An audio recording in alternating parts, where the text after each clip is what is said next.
দেখো আমি আজ তোমাদের সঙ্গে ইঁচড়ের সবজি শেয়ার করব। কেউ কেউ কাঁঠালের সবজিও বলে এটাকে। দেখো মশলাটা রেডি করে নিয়েছি, কী কী দিয়েছি। ধনে, জিরা, লঙ্কা, আদা, পেঁয়াজ রসুন দিয়ে করব। তো পেঁয়াজ রসুন নিরামিষ যারা করবে তারা পেঁয়াজ রসুনটা দেবে না।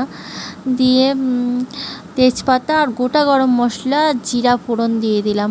আর ইঁচড়টা কাটার সময় না, যেটাতে কাটবে, বটিতে কাটলে বটিতে তেল, হাতে তেল মেখে নেবে, তাহলে কষটা লাগবে না। চাকুতে কাটলে চাকুতে তেল মাখিয়ে নেবে, সর্ষের তেল, তাহলে কষটা লাগবে না আর খুব সহজেই কাটা হয়ে যাবে। কাটার পর নুন হলুদ জলে ভিজিয়ে রাখবে।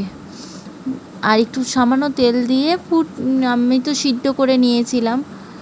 সব ইঁচড় সিদ্ধ করতে লাগে না, এখন তো উঠছে সবে, এখন অতটা সিদ্ধ করতে লাগবে না।